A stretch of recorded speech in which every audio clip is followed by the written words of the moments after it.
Good morning. As the representative of the Kosciuszko Institute, I would like to welcome all of you here at second Cybersec Leader Foresight in Brussels. We are more than happy to see so many experts, decision makers in this room, which for the next 8 hours will become a forefront of the global debate on cyber policies. This only confirms that digital security became indispensable part of all our individual, national, and international security. Now let me invite to the stage the founders of the Cybersec format, Ms. Izabela Albrycht, Chair of the Kosciuszko Institute and President of the Organizing Committee of Cybersec, and Dr. Joanna Świątkowska, Cybersec Program Director of our conference. Good morning, ladies and gentlemen. It is said that each good speech starts either with a quote or a joke. So how about may you live in interesting times? Seems to me that this Chinese curse has a dual use in cybersecurity context nowadays. So starting with a hint of black humor, I would like to welcome you all in Brussels, great cyber minds, for the second edition of the Cybersec Leaders Foresight. In 2019, we are celebrating our 5th anniversary of launching the Cybersec Forum. And over that period of time, we have hosted more than 400 speakers at our events in Kraków, Warsaw, and in Brussels. So I already know that great cyber minds think alike. But I also know that these minds should act alike. As we are rapidly moving towards a smart world with everything being smart, thanks to a connection to the internet, we need to also introduce smart power.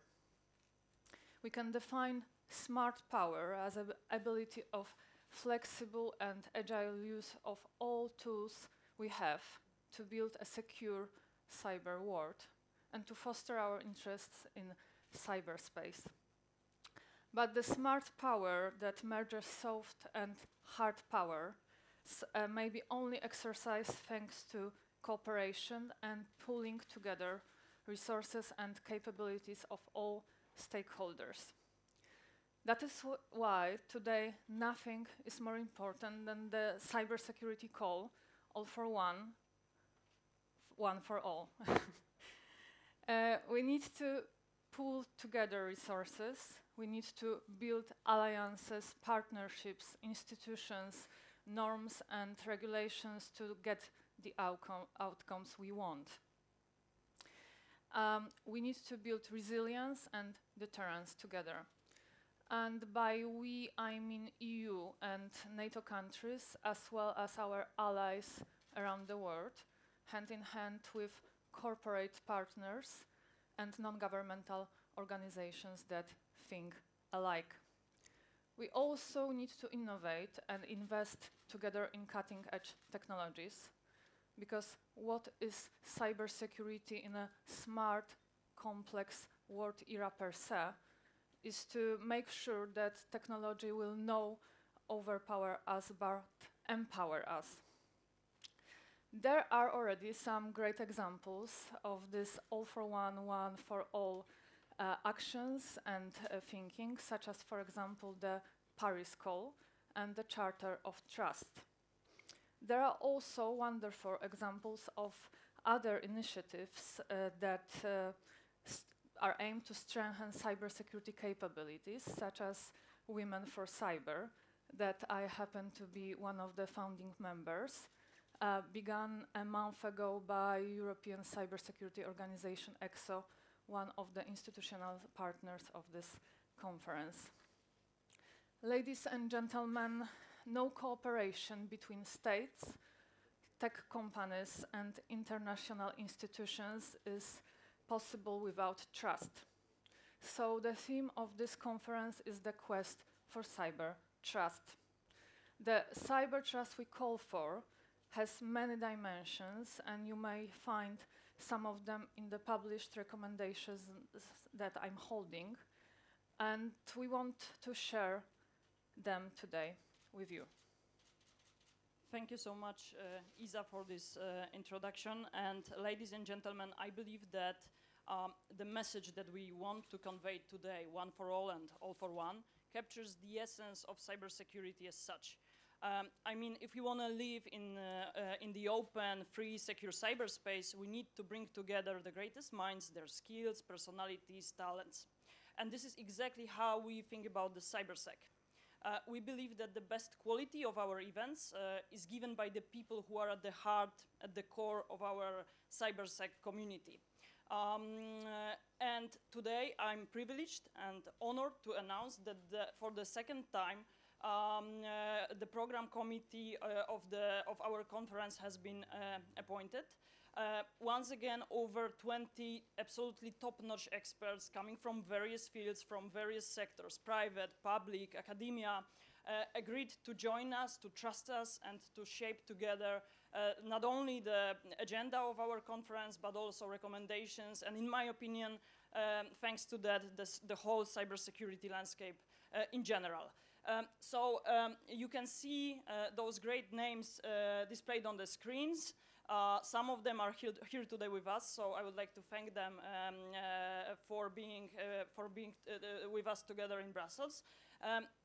And finally, I would like to also take this opportunity and thank all of you for being with us today. I sincerely hope that you consider yourself as a part of our Cybersec family, as a part of our Cybersec community. And as Isa already said, this year we're gonna celebrate the 5th edition of our main event, European Cybersecurity Forum in Poland. So I would like to take this opportunity and invite you to be a part of this event. I mean, it's gonna be an exceptional time for us, and I cannot imagine to celebrate this edition without you. So thank you for that, and back to you, Isa. Ladies and gentlemen, I'm sure that today we will share some out-of-the-box thinking about cyber challenges we face. We will conclude with another set of useful and practical recommendations to pursue cyber-secure future and predict cyber developments.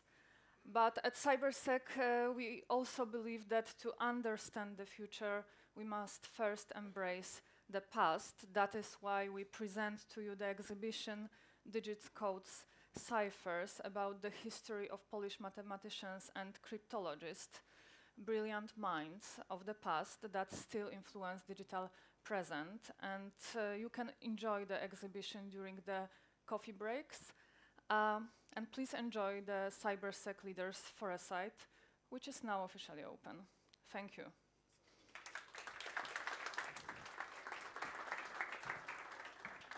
Thank you very much. We also want to thank others, because this, of course, as every event, this event wouldn't be possible, and our Cybersec community wouldn't be so big and growing every year without our partners. And here now I would like to thank our partners in this conference, so the PZU, the Samsung, the Google, and our host today, Microsoft. But it's not only the challenges in the past, it's also thinking about the future, because at Cybersec we believe that our role is not only to define threats, it's also to propose solutions. That's why cybersecurity called Defining Threats, Applying Solutions is not only the title of our new report, which we are publishing here today with its worldwide premiere at this Cybersec. It's also a task, it's a duty, it's a call for action for all of us here in this room, and I hope we will be able to take this opportunity and to actively engage. Speaking about actively engaging, during last month we've seen a lot of new developments, both on strategic as well as operational level, when it comes to international activities, both international organizations, also nation states. Especially active have been NATO and European Union and the cooperation which is emerging between them. Therefore, I would like to really welcome on the stage and invite to the stage Mr. Antonio Missiroli, Assistant Secretary General for Emerging Security Threats at NATO.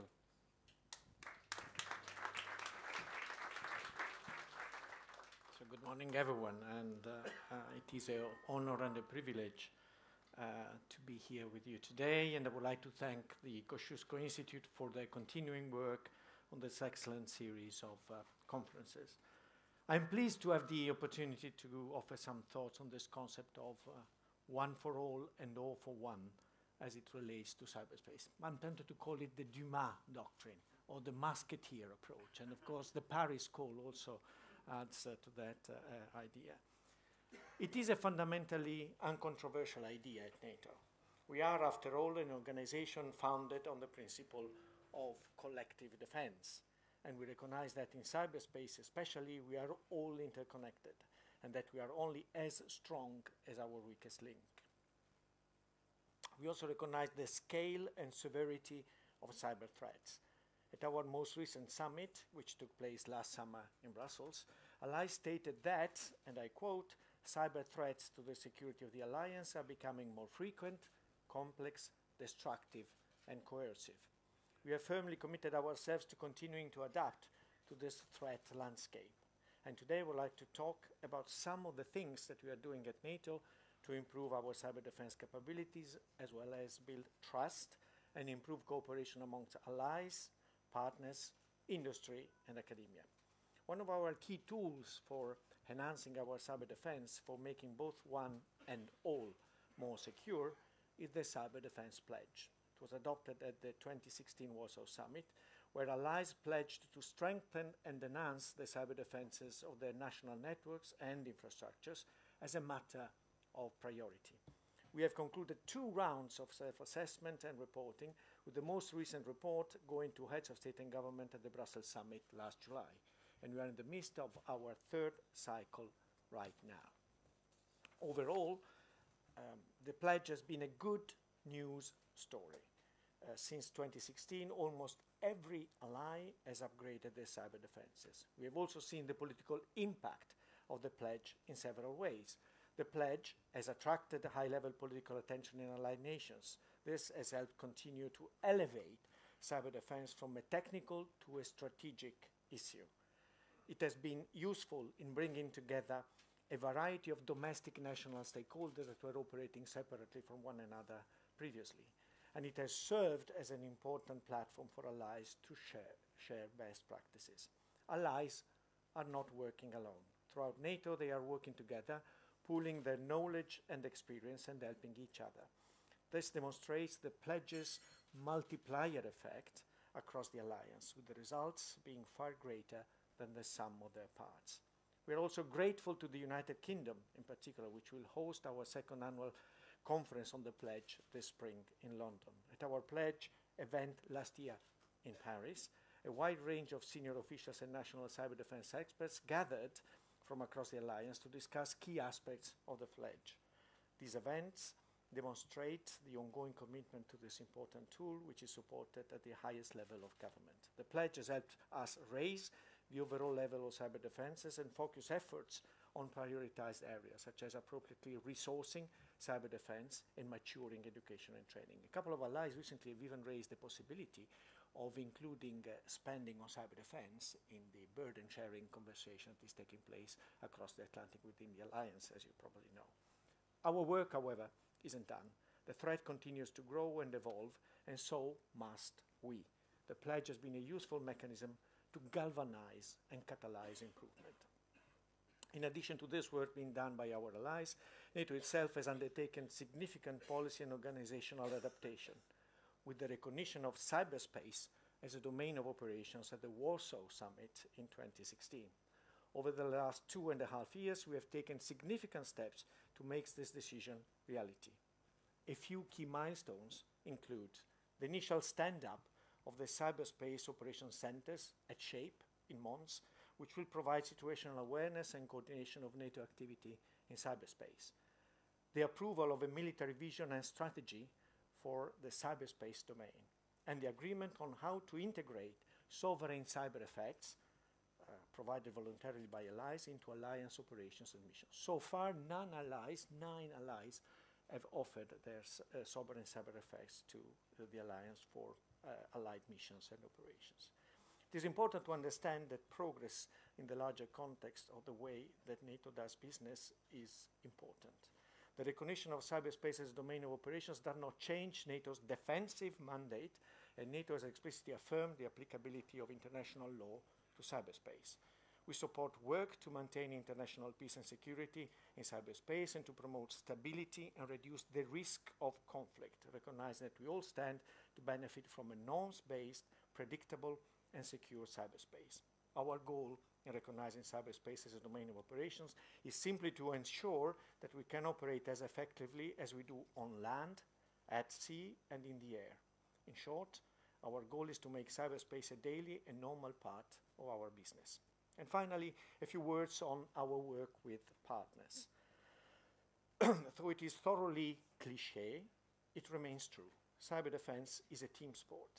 NATO cannot and should not go it alone. We are only made better the more we can share information, the more best practices we can pool, and the more we can interoperate with partners. Information exchange is critical for enhancing our mutual situational awareness by getting a sense of each other's national perspectives and priorities. NATO engages with more than 40 partners countries in a tailored way based on shared values and common approaches. In 2017, NATO signed a political framework arrangement with Finland covering cyber defense. With Ukraine, a NATO-Ukraine Cyber Defense Trust Fund was successfully completed last July, and this initiative strengthened Ukraine's capacities to better detect, manage, and investigate cybersecurity incidents. NATO also helps to foster dialogue and practical cooperation in partner countries through the Science for Peace and Security program, which celebrated its 60th anniversary last year. As one example, we've been working with Jordan to support their national cyber defense strategy development and to set up a computer emergency response team, a CERT. We have taken steps especially to intensify our cooperation with the European Union, notably in the areas of information exchange, training, research, and exercises. Real-time information exchange between the incident responses communities of both NATO and the EU continues to take place through a technical arrangement on cyber defense that was concluded in February 2016. We must continue to look beyond Europe, however. Partner nations such as Australia, New Zealand, Japan, and South Korea all have invested heavily in cyber defense, and it would serve us well to continue to build these relationships. We also recognize the importance of the private sector, of course, as it is they, after all, who develop and operate the vast majority of networks worldwide. Through the NATO Industry Cyber Partnership, our continuous interaction with industry partners helps provide advance notice and rapid mitigation for many activities that have been detected against systems in allied nations and at NATO itself. And I would also highlight that this information sharing goes both ways. Industry shares with us, and we also share with industry. During the WannaCry and NotPetya attacks, for example, we quickly reached out to our industry partners, and the information exchange was critical for getting the most up-to-date picture of a rapidly evolving and complex situation. And moving forward, given the cutting-edge developments in the cyber domain, such as artificial intelligence, we'll discuss this in a minute, we will need to do more to leverage the power of industry and academia and closer align this cooperation to our requirements. To conclude, I hope it is clear that NATO has made significant progress in the cyberspace domain as individual allies, as NATO, and as partners, while affirming once again NATO's defensive mandate. We have expressed our determination to employ the full range of capabilities, including cyber, to deter, defend against, and counter the full spectrum of cyber threats, including those conducted as part of a hybrid campaign. The threats of cyberspace are real, and they are certainly not going away anytime soon. And NATO will continue to adapt and evolve to meet these threats. And we will do so not alone, but with all our partners. Thank you.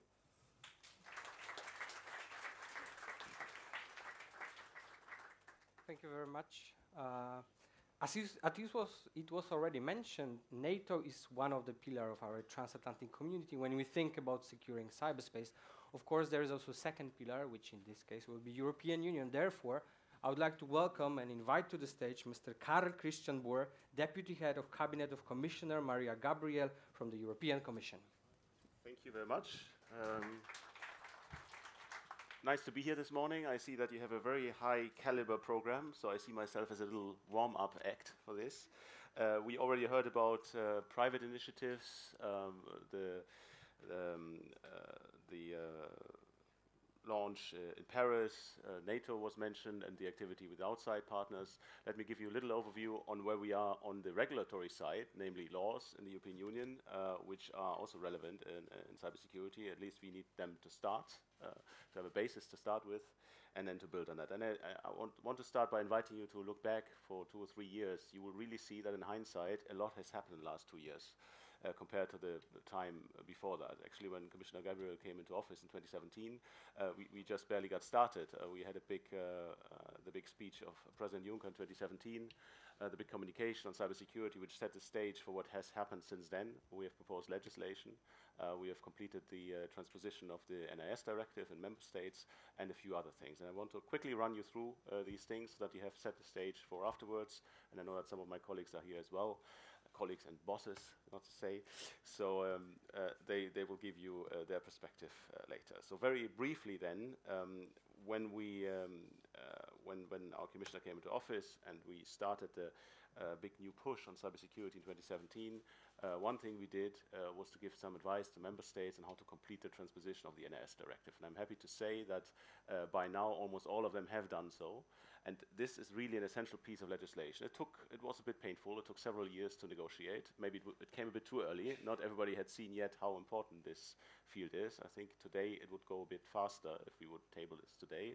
But it took from 2013 to 2016 to agree it, and then it was transposed.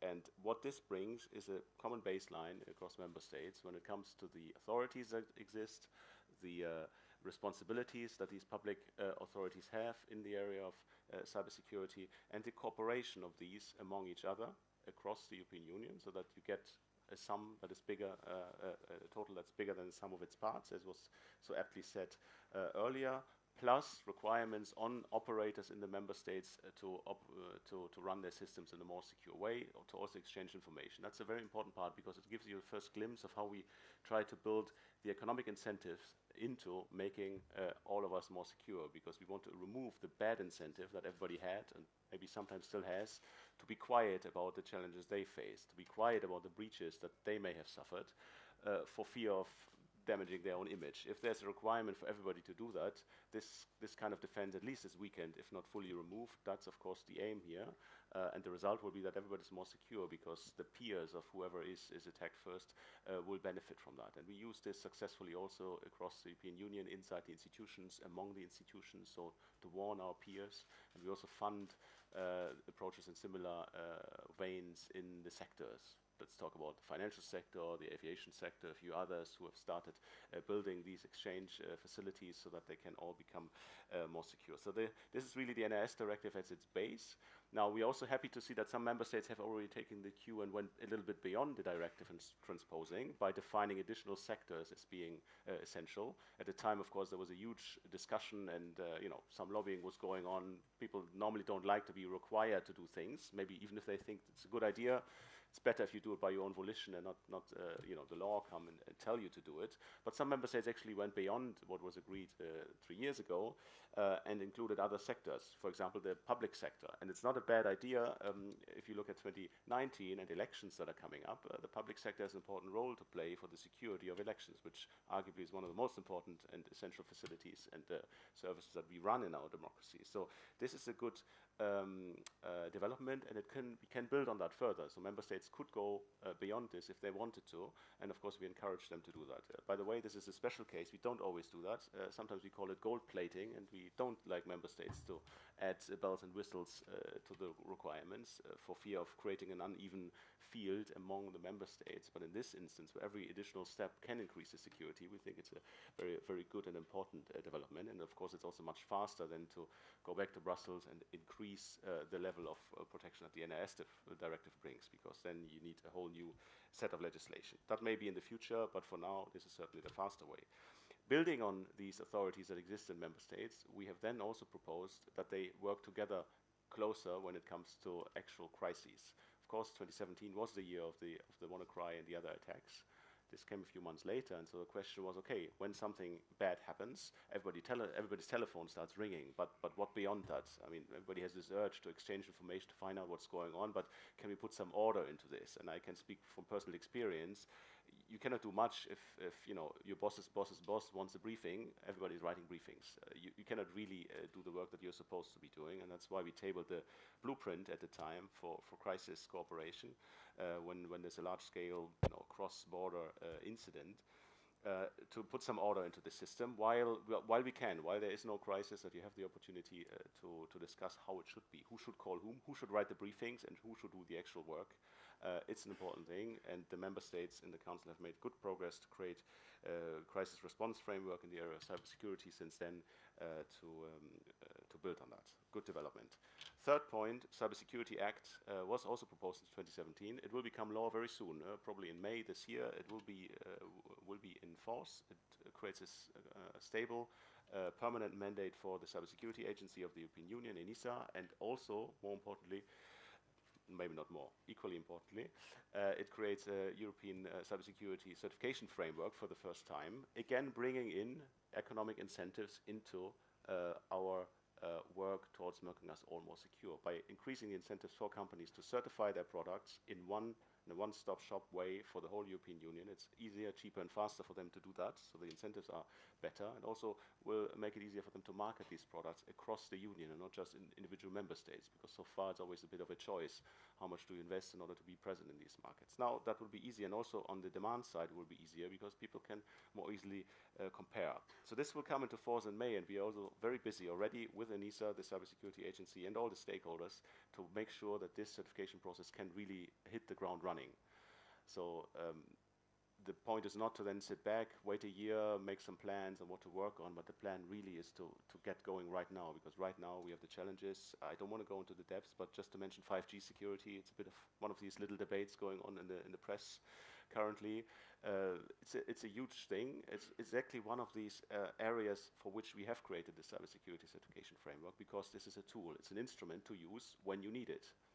So that's exactly what we want to try to do very soon when it comes into force. And then last but not least, we've also proposed to create a cybersecurity competence center and network in the European Union to do what was also mentioned earlier, to pool resources at European level, to make it more impactful, to increase the synergies, to make sure that we are not working all on the same things without talking to each other.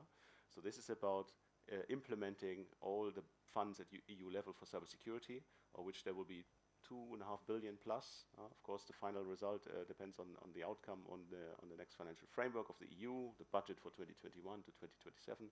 But it's a very good development that already last week the Parliament and the Council together agreed on the contours of the Digital Euro program, in which cybersecurity is a strong focus. We have proposed 2 billion euros in there. And the Competence Center is supposed to implement this together with any research funding that will happen under the next framework program, under the Horizon Europe program, which is still being negotiated.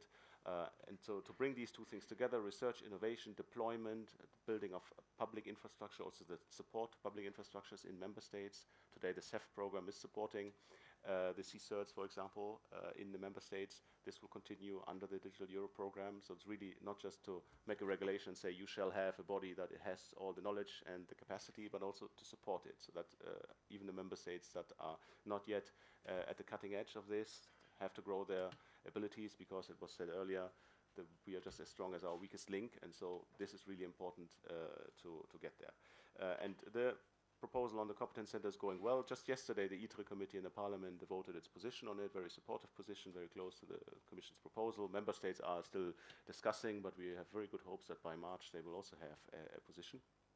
So this is a proposal that's just from September. You see a lot of speed behind and a lot of support for the overall approach of pooling resources and doing this together for better coordination, so that all the research support that happens from the public sector in the member states and at EU level is coordinated more. Because don't forget, 90% of public, even of public research innovation support in the Union comes from the member states, not the EU level. So we are talking really the dog and the tail here.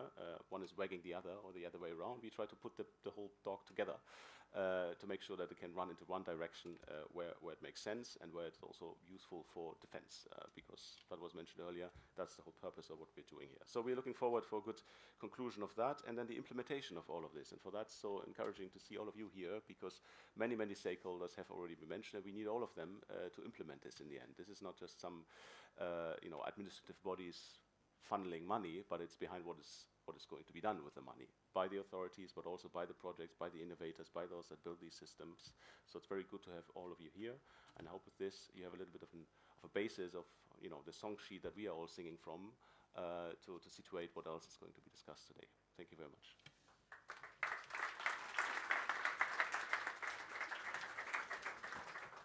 Thank you very much. We've heard two representatives, the key representatives of the public sector. Now, it was already mentioned a few times here on the stage, but I think we are on the same page, and we confirm that there will be no secure cyberspace without responsible and active role of the private stakeholders, business stakeholders as well, such as tech companies. Therefore, I would like to invite to the stage Ms. Līga Rozentāle, Director of EU Governmental Affairs for Cybersecurity Policy here at Microsoft.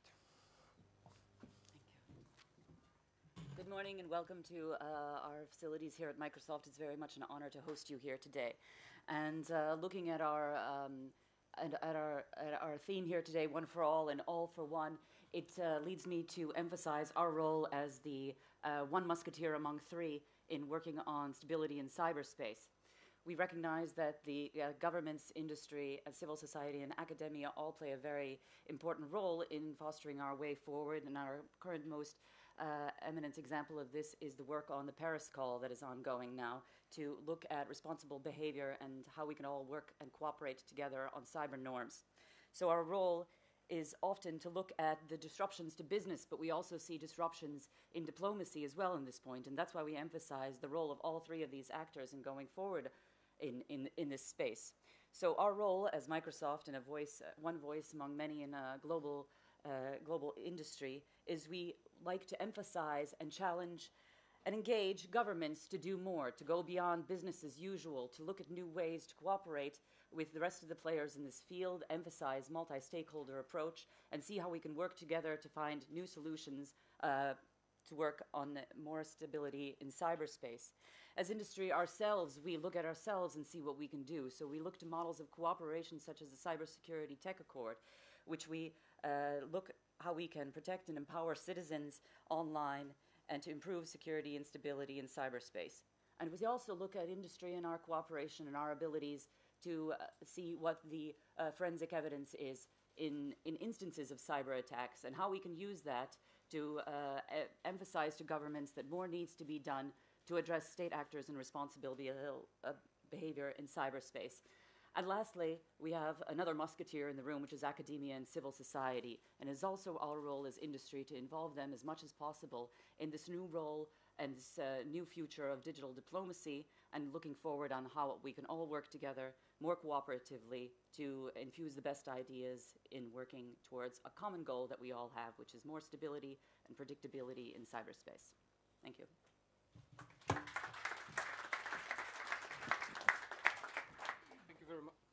Thank you very much. We already mentioned that our transatlantic community is based on two pillars. One is on the other side of the Atlantic, the second one is here in Europe. And today on our stage we will also hear the second representative of the private sector, as we mentioned, one of the key part of this multi-stakeholder approach. Here from this European pillar, I would like to invite to the stage Mr. Johannes Nitschke, Senior Director of the EU Governmental Affairs at Siemens.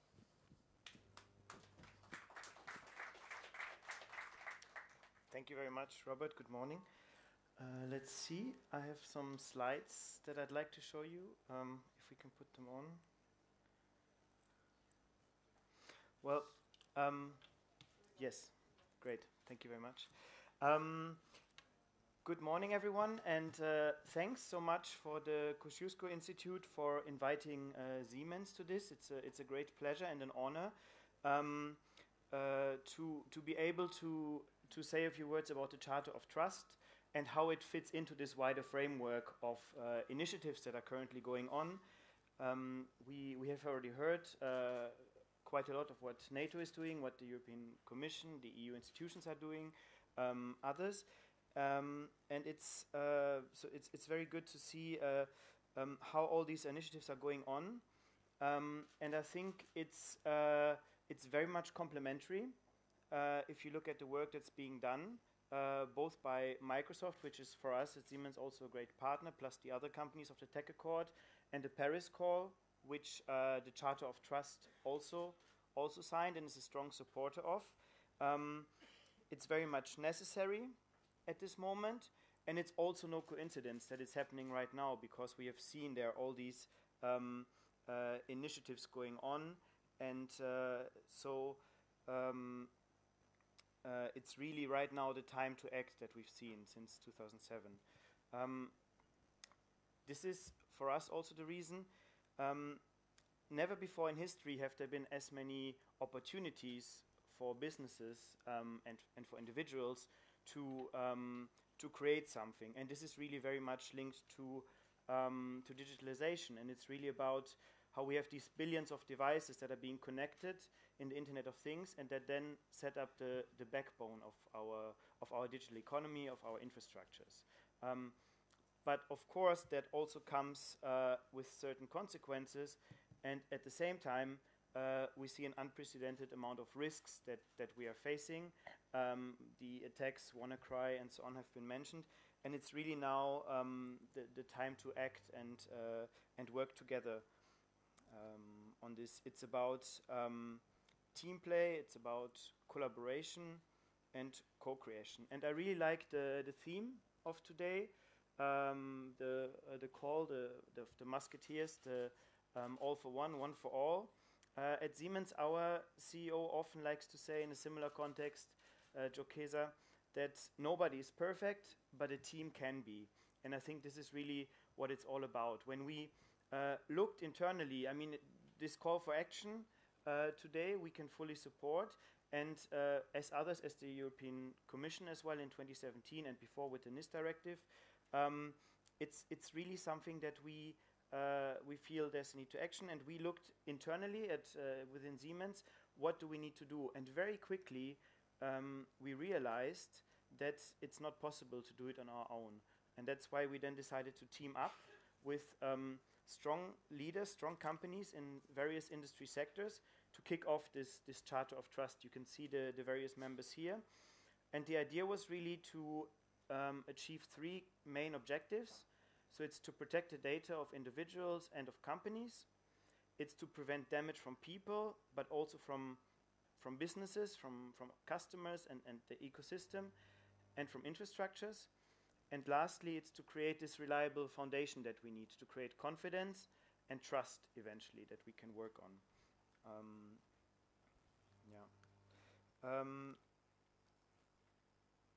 So this is how we work together, and what we then, after a lot of discussion and agreement on the positions, what should be in such a Charter of Trust, we eventually came up with these 10 principles that you can see here.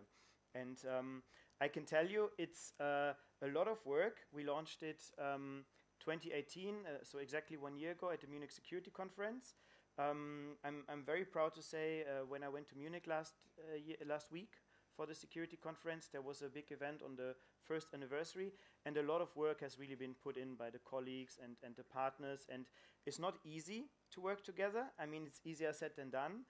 It took a lot of work to really come together and focus. And so what was announced at this year's Munich Security Conference, at the event with German Minister Altmaier, is that on the principle number 2, the digital supply chain, this is really where we have identified, this is where most attacks happen, and this is also the hardest to secure.